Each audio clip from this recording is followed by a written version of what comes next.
Accessing. When TV and radio collide. Love it. Wow. This is what you get. You're listening to JJ and Alex.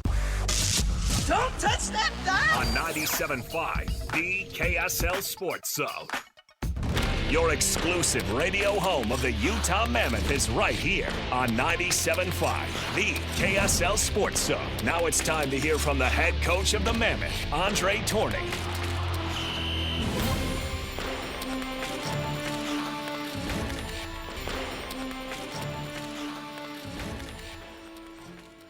Welcome back, everybody. JJ and Alex, 97.5, the KSL Sports Zone.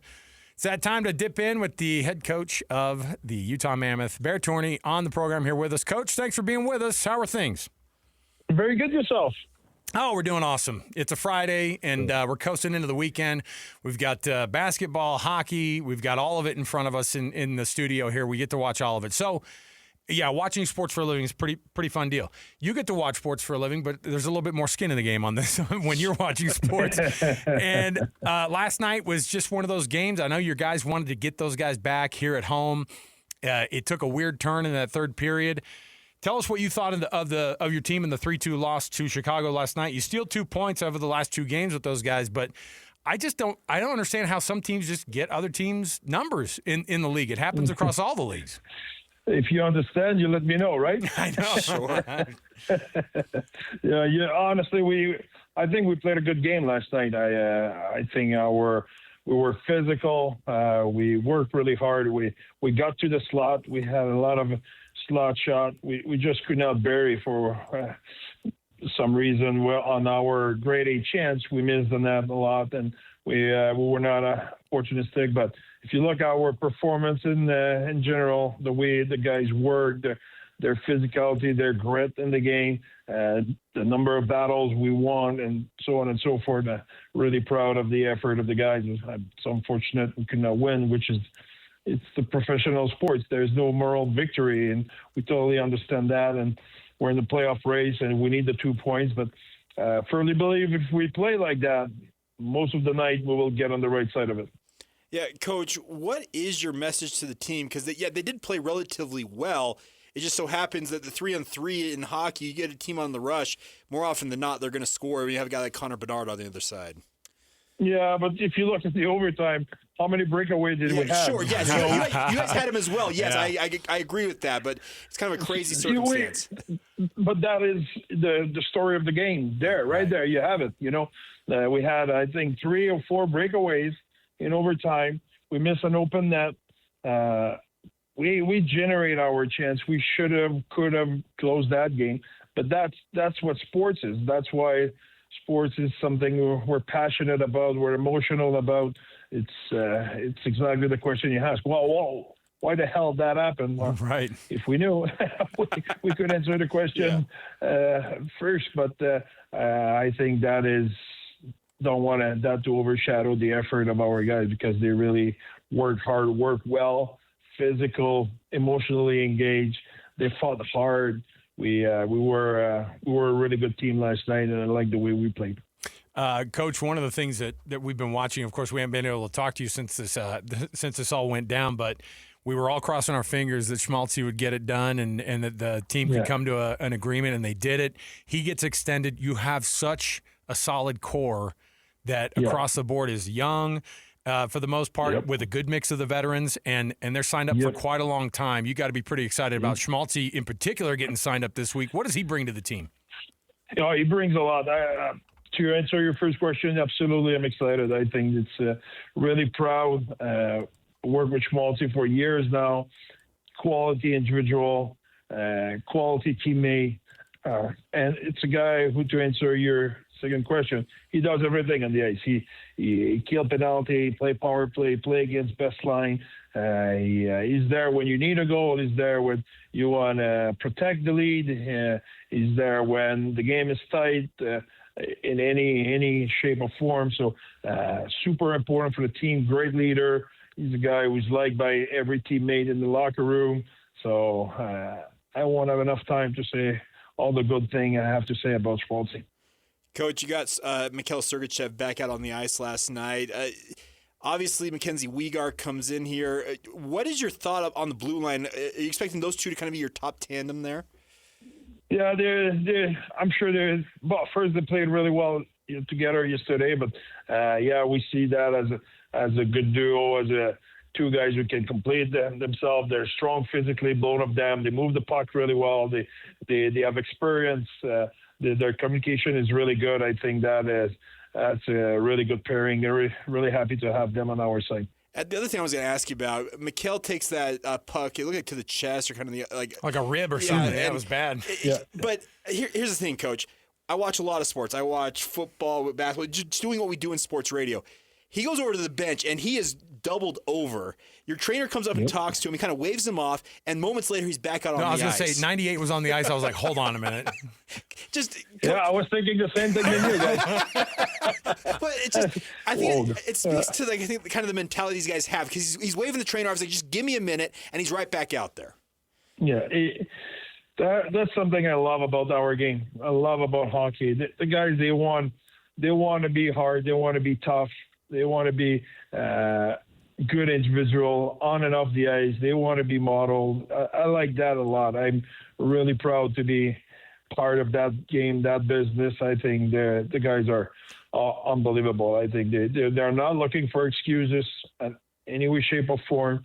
They're not shying away from responsibility. And I think that is amazing to see a guy like Sergei or others who are banged up, and you won't hear about it. They don't say a word. They carry themselves with pride every day. They don't look for attention. They don't look to look at me moment. They just go about their business. Yeah, it was interesting because that's a guy who was day to day for a couple of games there, and everybody's going, man, I hope Sergei can get back. And then he takes that puck, and I thought, okay, we might be back to square one here. And right back on the ice. I was like, these hockey players are built different. Coach, as you look forward, obviously you take it game by game and you get your guys ready.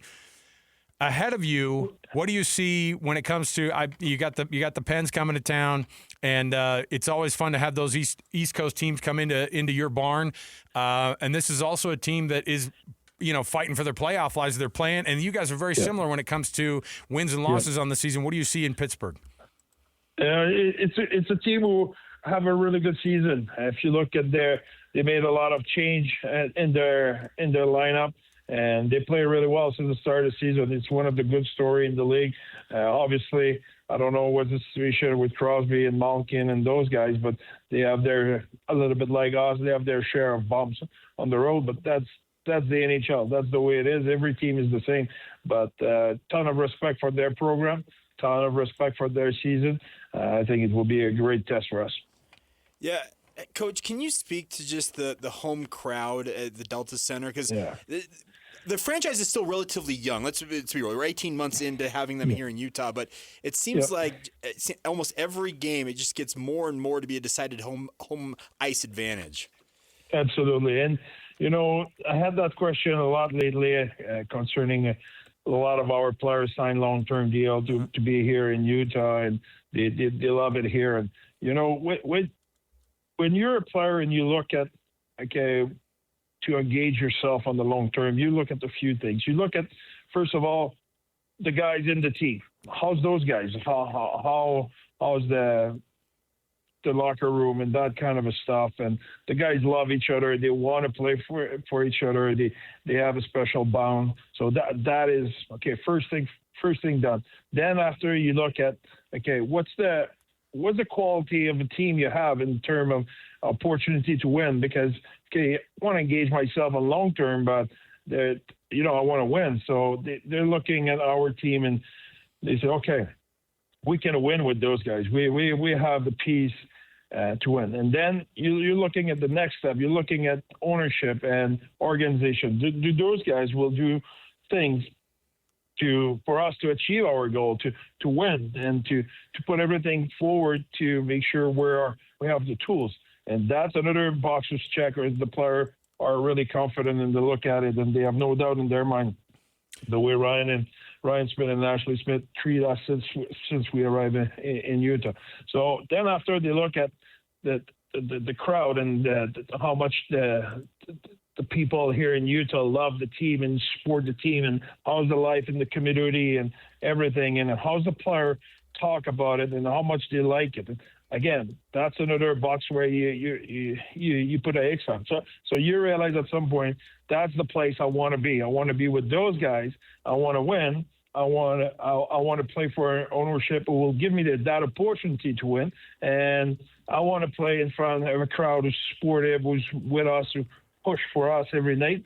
So that is why right now everything's rolling in on our favor. I think the crowd is a big factor. You want to play in that kind of a market where the crowd is pushing for you, where it's good to have a good living and to be supported. So I think we're really fortunate to be here in Utah. Coach, I've got two boys that are one turned 11 this week, and the other's 8 years old, and they're very similar. They play a ton of sports, and we had to start gearing up with the rollerblades and the sticks and the mini goals on the cul-de-sac. And so I just want to thank you for the large sports equipment bill that I've accrued over the past little bit, because, man. Need a new garage. Listen, I'm telling you, I wouldn't have it any other way. You know why? Because those guys and that's how we jam. We get home, we watch these games, we talk about this stuff, and they're into it, man. And so I obviously that's what happens. I was living in Dallas when the Stars moved from Minnesota down to Dallas, and I thought, well, this is a football town. I don't know how much they're going to love hockey. And then, of course, it blew up. Sheets started showing up everywhere. Kids started playing hockey everywhere, and that was it. And so the effect is there. The hockey fever's in town. And so you guys taking on the Penguins tomorrow night. We're looking forward to that one here at Delta Center. Thanks, as always, Coach, for joining us on the program. We always appreciate it. Thank you, guys. Have a great day. There you go. Coach Bear Tourigny. I love the Bear. He has the right perspective on life, I think. And the thing about this is he has been – with this franchise, he was down there in Arizona and made the move here. He has been to the bottom, and now he's seeing kind of the fruits of all those years that they put the work in to build this roster up, Alex. Yeah. So I think he's got a good perspective on it, but at the same time, he's got to be thinking, all right, now's the time that we're really going to capitalize on all that work we put in getting this built to where it's at. I don't think that any of us, the three of us here today, anybody out there listening, believe that they are a true Stanley Cup contender this year. Oh, of course, but the goal was to make the playoffs this year and just continue the build. And the nice part is you talk about the Schmaltzy and all the different guys that they've got locked in for the foreseeable future. It's not going to be long before they're being mentioned among those teams that are expected to contend for the Cup. Well, it's exactly what the plan was, right? And, yes, and they're absolutely. kind of right there. And it's not just that. I think hockey's interesting too, because when you have prospects in baseball, you don't know when those guys are going to show up. And it's a little bit the same way in hockey, but I feel like that those guys who are 18, 19, 20, who are the superstar guys, your T.J. Ginlas, right, and your Maverick Lammers and whomever are in your development program, that you're like, you cannot wait for those guys to get on the ice, and yet you want to make sure that they have the right, the length of training and at the level. I mean, the NHL hockey is just different, and even these top other leagues right below the NHL across the entire world, it takes a minute. I mean, so many of these guys, your Daniil Boots, who are like, oh, that guy, I mean, he's going to be a superstar. But you know what? The Russian league, very, very different than what they're playing here in the NHL. And so what I like about this is and again, I'll take a moment. Some people go, no, I don't want to go after the people of Phoenix. I do, because they insisted when they left Phoenix that none of these guys wanted to be there. Nobody wants to be there in Utah. Nobody wants to be there. And maybe there was definitely some reluctance of, I mean, the things were just, everything was just up in the air. Sure. And so when those guys get on that plane and they fly to Delta Center and they get a standing ovation at the, when they're introduced there on the ice at Delta Center for the very first time, and then they're kind of like, oh, this is pretty cool. And then when you see what is being built down at Southtown, you start to look at the commitment that they've made. Mm-hmm. When you have those intermission reports and they do this full thing about the chefs and the weight rooms and all this stuff, you're like, these are things they did not have. These are things they did not have where they were coming from. And they do it differently here because they're like, we're going to do it the right way. And the coaches are asking for so much more out of their guys. And guess what? Nick Schmaltz wants to be here. Everybody said, I can't tell you how many chat groups that I saw of people going, Nick Schmaltz in particular, he doesn't want to be there in Utah.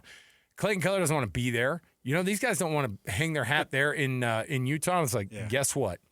When somebody shows you that love, like the Smiths have, right? And like they were not getting from, because the fan base, maybe they did love the Coyotes, but they did not have what it took to keep that team there. And the NHL was like, we got to move on, man. You guys have a toxic owner. We've seen it in other leagues before. And you either have to move on from that not just move on from that owner, but also to move on from that market. And luckily, Ryan and Ashley Smith were in the ear of Gary Bettman. For some reason, they clicked up pretty well because he flies in every chance he gets to Salt Lake City. So, well, and the thing with Bettman is he is so effusive in his praise of what the market here has brought, like just the fact that the fan base has embraced this franchise. And I'm not going to lie, Alex, stands in stark contrast to another commissioner that is kind of blowing it right now. Yeah. I'm just saying, I love the fact that the Mammoth have been embraced by the fan base at large. And yes, hockey is still in some ways a niche sport. Either you like it or you don't. It's just kind of, and a lot of people, I think, like you and I, we're kind of football guys. That's what we kind of grew up on, and basketball. But we're learning the sport. And what I have found is it's truly an exciting sport. Like just the thing about, and I think the fan base, I'm talking about Utah sports fans out there, are learning that right alongside all of us. And you talk about your two sons that are really buying into it and really wanting to get into the sport. I've got my oldest son. He told me the other day, because every so often you check in with your kids, like, what do you want to do when you grow up? You know what he looked me dead in the face and said? I want to be an NHL player. Hey. I'm like, okay. Well, I told you. It's going to take a lot of work, but hey, I'm not going to take that dream away from you. I definitely asked my parents for some knockoff rollerblades when I was 14 years old when the Stars came to town. And you know what? I mean, the very first, so there was a team there. It was the Fort Worth Fire. Okay. It was basically like below the ECHL. I don't know where, but it was just, you know what it was? It was like a couple steps up from like a beer league on a Wednesday night. Okay. Only with more fights. Okay. Like, and so we were going and we were watching some of those games when I was a kid. But my very first NHL game was watching the Dallas Stars, like your Mike Modanos, against Wayne Gretzky, Marty McSorley, and that Kings outfit toward the end of the Great One's career. And the Stars won that game 6-1 at the American Airlines Center. Okay. No, back then it was Reunion Arena. And they won that game. And I go home with a wooden like mini novelty stick, you know, and I was you kind of get in. And then you grow up a little bit. Maybe you're not around hockey markets as much. And then my kids are going through the exact same thing right now. And it is. I have to get all of the street gear, and I'm glad because it gets them outside on top of the fact that – but you know what? It's baseball season for both of those guys right now, and they kind of prefer to put those want to put the gloves on. They want to put those gloves on, and they want to get the stick going, and they want to get out in the cul-de-sac and start shooting some shots. You'll get a kick out of this. So I grew up in the Mighty Ducks era, like when the Mighty Ducks movie came out. We went through the trilogy over the past couple of weeks, man. Yeah, but I'm just saying, like that era in the '90s is what I grew up in, and I asked my parents for a hockey stick and rollerblades when that all came about. My dad bought me, and I had it until. When my parents moved out of the house I grew up in, so this goes back, it's probably been almost a decade now. That stick, when they were cleaning out their house, Alex, it's a Steve Yzerman stick. Oh, wow. Who is now the GM, the president of hockey ops of the Red Wings. The Red Wings, yes. And he's a legend, obviously, with the Red Wings. But that stick, my dad found it. It was sitting in storage still at my parents' house. They're like, we got this stick, and there's I can't really pronounce this name. What is this? Yzerman? Yeah. But I'm telling you, so it actually kind of threw me right back. So I remember getting that. I don't know what age I got that stick at. And I played with it for a while. But the nice part is now to actually have an NHL team here where young kids, like your kids and my kids, can look up and say, hey, those guys are playing right here. I want to do that same thing. There's a whole generation of sports fans coming up. They're going to be far more engrossed and, more, I guess, hockey literate than we will ever be. Conference tournament basketball just popped up on the TV here in the last few minutes, and so here we are watching a quarterfinal matchup between Tennessee and Vanderbilt in the SEC Conference Championship game. Yes, and Vandy's probably going to win this one. It's wild because like you start getting better at football, and like suddenly everybody wakes up, like all the programs start waking up. Yeah. It's like when you'll have years that a men's basketball program will start just firing it up, and you'll watch the women's team be like, yeah, we'll one up you. We'll go to the Elite Eight when you go to the Sweet 16. So we're watching this thing. I was just thinking because we were talking about Tommy Lloyd and they're taking on Iowa State in the semifinals. I can't imagine anybody who's able to face Arizona right now and get a win. They are playing such good basketball. Do they end up walking away with the conference tournament championship on top of the regular season title? I would think so. You're right. The way Arizona plays, they can play every style of every type of game you could throw at them. They can win a grinded out, low scoring game. They can play up tempo. What Tommy Lloyd has developed is he's just got a very versatile roster that is just they're tough to beat. Sure. And I don't see anybody beating them, but obviously that's why you play the game. Yeah, so I'm looking at that one. That's going to be a fun one tonight. Aggies against Nevada tonight in the semifinal. Adding a conference championship title to the run that they made, of course, during the regular season would be awesome for the Aggies. I can't imagine that Mason Falslev is not going to just keep that Player of the Year status where it is, just like he did in the first game of the quarterfinals of this one. And he was getting heated. He doesn't like UNLV. Nobody likes UNLV. Everybody hates the fact that they get to play at the Thomas and Mack Center every dang year at their home floor. And, you could be the home team, but it's going to be interesting tonight. 7:30 tip. And a 7 o'clock pregame right here on the KSL Sports Zone, so we'll make sure and get that for you. But there's going to also be Jazz, of course, tonight as they're in Portland. You've got yourself a 7 o'clock pre on 97.5 with the Jazz, and then 1280, of course, Scotty will have the call. A lot of hoops. Yeah, tons of basketball tonight. And when it comes down to it, we might have 3 teams here in the state of Utah going to the NCAA tournament. That didn't happen all the time. UVU, don't let us down. I would love for them to have to. I wouldn't love it. I would just love for them to win this thing and to walk off of the court. Don't even snip the nets off of the hoops. Just walk out, double birds blazing as you go into the tunnel. Hey, it was nice. It was nice knowing you. Well, everything that the WAC has been doing in terms of like congratulating on winning the regular season title, they're doing it through gritted teeth. Congratulations to the Wolverines. They're in active litigation against one another. Love it. It's so good. And it was like, and when they're talking about all these teams and they talk about their member institutions, and some have not been honoring their commitment to some of the member institutions who are looking at what they think are greener pastures. I think what they're getting is that new conference for them is just going to get somebody who's a turncoat. Yeah. You're like, all right, who cares? Now, the future of UVU, so they're going to be in the what? They're going to be in the what then? The Big West then? They're going to the Big West, yes. They're going to. So the funny thing about the Big West is it's Southern California-centric league, but they've had Hawaii in that league for the last handful of years. And then Hawaii's going to Hawaii's jumping back to the Mountain West. Mountain West, yeah. So they're taking their sports over there, and they're replacing Hawaii with UVU. So the thought process is like it's a relatively short plane ride to come up to Salt Lake or to fly into Provo to play that game, but it's just kind of funny that UVU is going to be playing in a league with all Southern California schools, and the league tournament is played in Henderson, Nevada. When it comes to the Big West tournament, it's kind of funny. It's known as a bus league. It would have made more sense. It would have made more sense in the Big Sky, but it's fine. The problem with the Big Sky is I know they have what do they call them? Associate members that play football. Yeah. I don't think the Big Sky has an associate basketball school. Well, their offices are in Farmington. I know.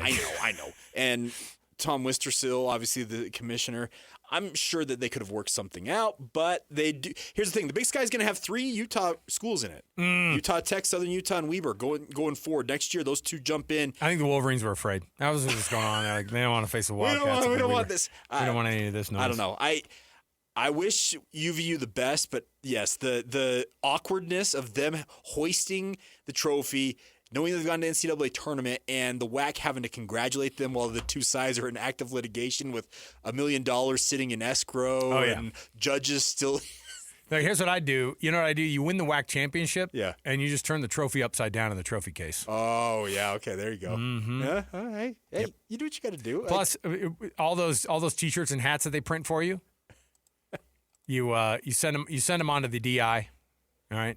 You don't need to have those 3 letters associated with your team anymore. No thanks. Country roads, take them home. Come on, take them home. Back to the place. Well, they're not taking them where they belong. I guess they would be taking them home to Orem. I guess that's true, but they don't really. They got some wilderness out there still next to the lake out there in Utah County. Not much anymore, but there's some country roads out there. You're gonna laugh about this.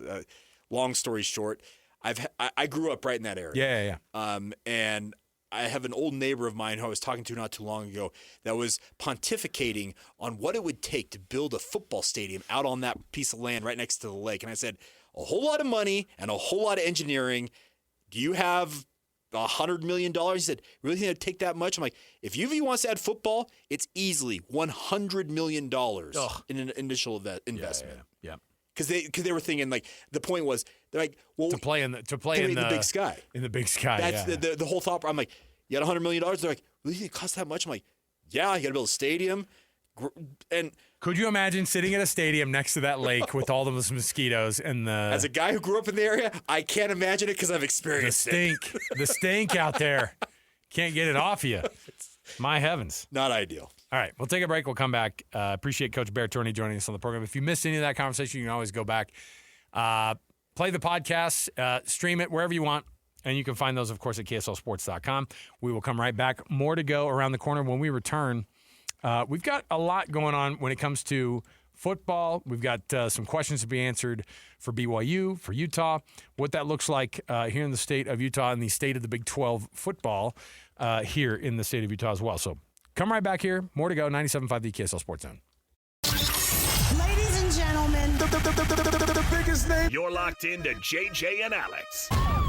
With the insight and analysis on the teams you can't live without. This is 97.5, the KSL Sports Zone. Man, how old is Oral Hershiser? Show him on TV doing a little, doing something with Kevin Nagandi from ESPN. Well, he's still calling games for the Dodgers, right? Yeah. He's got a front row seat to dominance. What? Yeah. Well, they cheated their way to that win. Should have been the Toronto Blue Jays getting that W. It was stolen from them from the wall. That ball wasn't stuck under that pad. Best move ever, that guy throwing both of his arms up in the air. What? I can't. This ball's stuck. Yep. Yeah, man. Absolutely. Jake, thanks for being with me on a Friday, man. Hey, I appreciate it. Happy to be here. Listen, the KSL Sports Zone and Beehive Meals teaming up for the Beehive Meals Hero of the Week program. How does it work? You nominate a youth sports volunteer that you know for the Beehive Meals Hero of the Week at KSLSports.com/contests. Every Thursday, we read those off right here on this very program. They get shout-outs on all of our socials, shout-outs on the air, and then, of course, they also get the coveted prize of $250 to Beehive Meals. Nice. So there you go. Yes, absolutely. All right, so CBS Sports put a thing together about the burning questions coming back to the Big 12 this year. It has all the teams in there. One of the sneakiest outcomes of last season, I'm sure you'll agree with me, Jake, was the quiet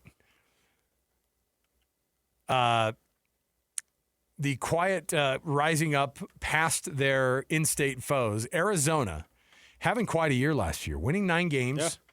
Remember TCU did that year before? You're like, oh, they won 9 games? I think they did the same thing again this year. They just kind of snuck in, beat USC in their bowl game, and they win 9 games, and then there you have it. Arizona had quite a season. And on top of it, they have Noah Fifita coming back. Correct. And, like, that guy might be the best quarterback in the whole dang league. Maybe. He's got quite an arm. There's no doubt about it. He can throw the rock with the best of them out there in college football.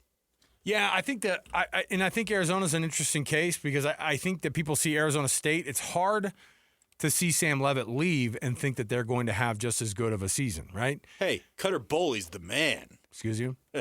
That's their name. I do like Cutter Boley as a name for sure. He was the starter at Kentucky this past year, all-SEC freshman honoree. We'll see. It'll be interesting. Well, they say it's a toss-up between he and Mikey Keene, yeah. The former Fresno State quarterback. He went to Michigan last year with the thought that he may kind of be that veteran voice, but Bryce Underwood beat him out. So it'll be interesting. The thing with Kenny Dillingham is he is all in with the Sun Devils because when you pass on reportedly some of the jobs he passed on, he wants to build Arizona State into a dynasty. Be very interesting to see if he can get the quarterback play that he needs to get because Sam Levitt getting injured last year really hampered and essentially just kind of did Arizona State in. He's got a lot to prove because he's thought to be a quarterback whisperer. We'll see what he does with either Boley or Keene. So you've got Baylor, who I think all of us agreed that we thought Dave Aranda was going to lose his gig. Well, yeah. And then partway through the year, they already committed to him, right? And then they had their whole athletic director debacle that went down and that whole thing. So Baylor's a mess, I think, but they're still able to put together some decent seasons. Like but it's so mid compared to where they want to be and what they brought Dave Aranda in to do. And of course, you win a conference title early on in the process, and then since then it's just been 5-7 season. They got DJ Lagway though. They do have DJ Lagway to replace Sawyer Robertson. So we'll see how that goes. Now for BYU, the question that they threw out there on CBS Sports obviously is one that I think all the fans are asking. Who's going to catch passes? We talked a little bit about this yesterday. Bear Bachmeier. I want to see what the next iteration of him is. Before we get to the wideouts part, because we've talked a lot about that, I want to know what your thoughts are on where Bear Bachmeier is going to butter the bread, so to speak, going forward for him, because he had that dual threat thing going on, not like in a true running quarterback sense. He's more of a bruising quarterback, running quarterback, which is super weird, and nobody wants that as a head coach, but it worked for him. And I don't know he threw for, I think, 2,700 yards. And 3,000, actually. Was it? Oh, after the bowl game, probably ended up with the 3,000. Yep. So he goes there, and he was super efficient, threw very few picks, and that's a guy who takes care of the football pretty darn well. Is Bear Bachmeier going to have a type of season where he shows up and goes, we're slinging this rock, and I'm going to go the full BYU treatment of a quarterback, and you might see 3,800 to 4,000 yards from the kid? If he does, they're going to be absolutely dominant. That means people are catching the ball, by the way. Yeah, exactly. Here's the thing. Him having a full offseason in Provo is going to, I think, do wonders for him. I've made this point, I don't know how many times. Think of when he actually showed up in Provo last year. He showed up in mid-June. Training camp started the last week of July, so he had, rough math, 5-ish weeks, essentially, 6 weeks maybe, to learn the playbook, kind of digest it. He had essentially 2 weeks in training camp to go out and beat out 2 other guys for the starting job, and then puts together a season where he had north of 3,500 total yards, 3,000 passing, a shade over 500 yards rushing. And he did that. He was on campus for all of 2 months before the season started, Alex. Now he's got a full 9-month build-up here. I think he could really show some progress, and in particular, when it comes to the passing game. I thought in the bowl game in particular, without L.J. Martin available to play in that game, you saw Bear's arm really show what it's capable of in terms of being able to kind of attack all angles of the field. Deep passes, intermediate, even the short routes. I think the more he works on that, the more he develops the relationship, and we'll talk about these wide receivers and the tight ends here in a moment.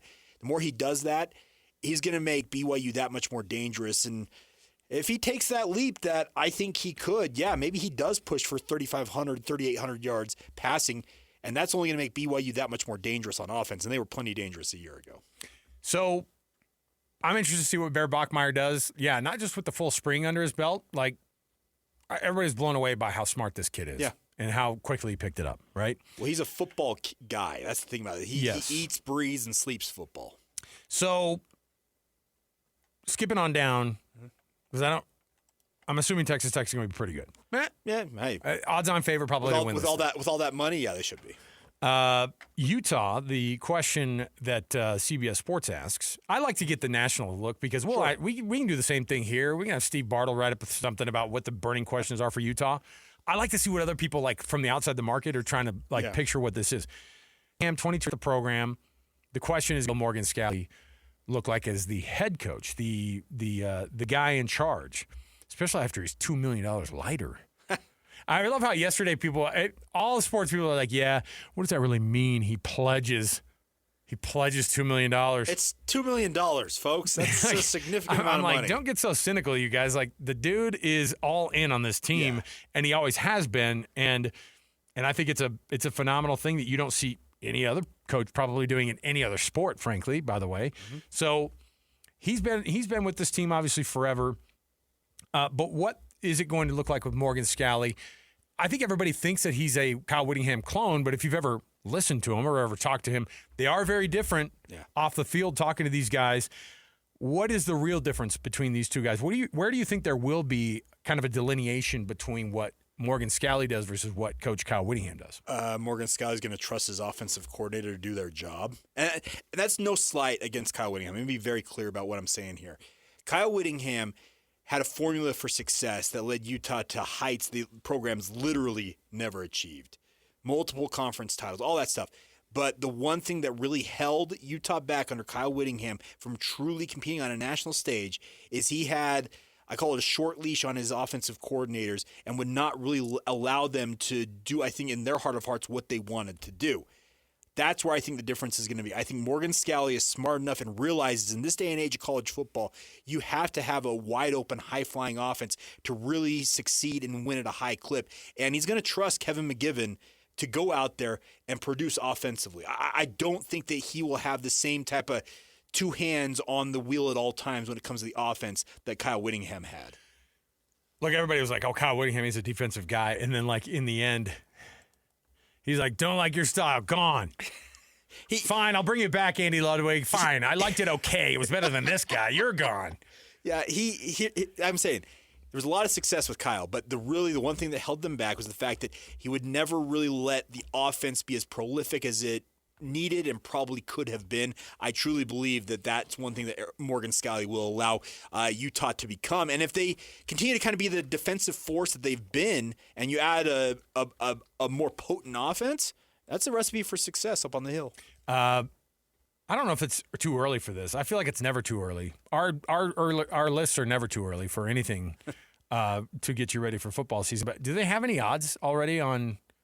I saw somebody put one out that it was 8.5 wins for both BYU and Utah. I don't know where that came from though. I don't know what sports book, or I think it might have just been somebody's projection. They had the over under for Texas Tech at 10.5, and then the next two were BYU and Utah at 8.5.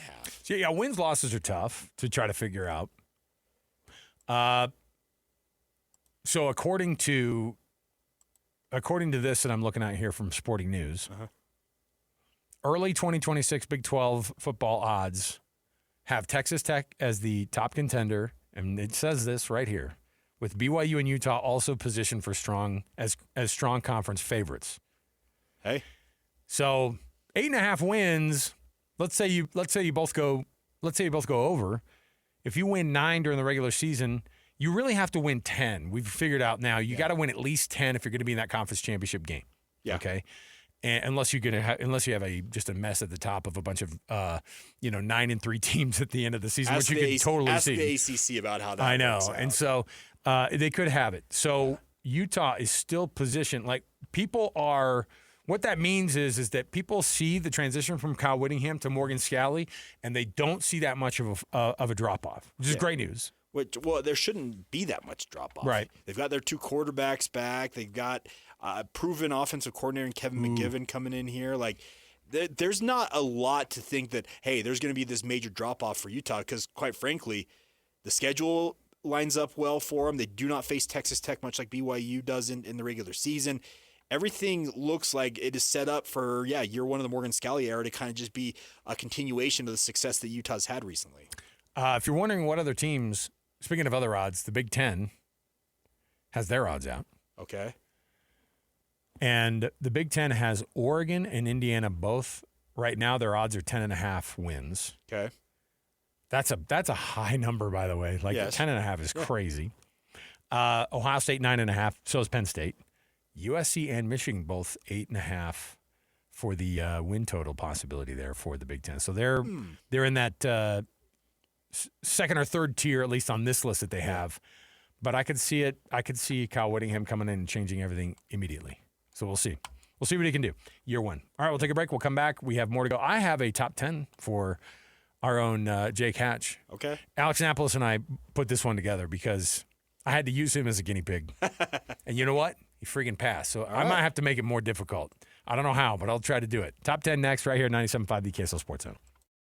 Your home for the best coverage of the Jazz, Utes, and Cougars is right here on The Zone. This is JJ and Alex on 97.5, the KSL Sports Zone.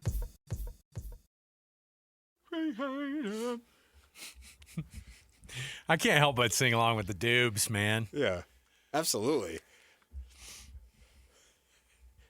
This song, I'll always. So, Greg Wrubell, Heard of him. you know, really good friend of the station. This is years ago when we were over at the Delta Center. We convinced him in an interview with DJ and PK to sing this song, and it's awesome. I had to go dig in the archive for it, but yeah, I will always think of that moment with this song. Why'd you pot it down? What's going on here? It's Friday. We're feeling good. Let's go. And anybody else would surely know. There you go. Great song. Some Michael McDonald for you. Hey, Yak. Yes. Welcome back. I've got a top 10 for you. Okay. Now, I turned off the TV for a reason. Because I feel like you can cheat. In fact, I'm going to ask you to turn off, or just not look at any of your monitors. Okay. I'll just look at you. I just assume, again, I've been jaded or by. Should I look directly at the camera? Should I do that? Yeah, you should stare it down, stare it down the whole time. So, first of all, do you know how many conferences there are that are in Division I college basketball?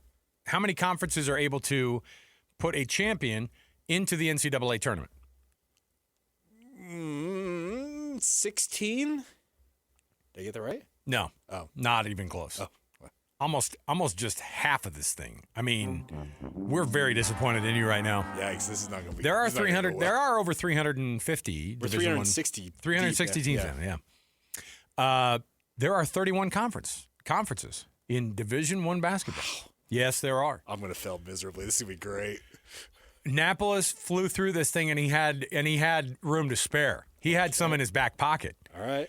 I'm going to ask you to name 10 conferences in Division I basketball. No power conferences. No power conferences. No power conferences. Now, what are we considering power conferences? Well, the Power 5, right? So what is it? The ACC, the SEC. ACC, SEC, Big East, Big 12, and, of course, the Big 10. Yeah. Okay. So and no Pac-12? Okay, that's fine. no Pac-12, that's cheating. Okay. And Pac-12, come on. Okay.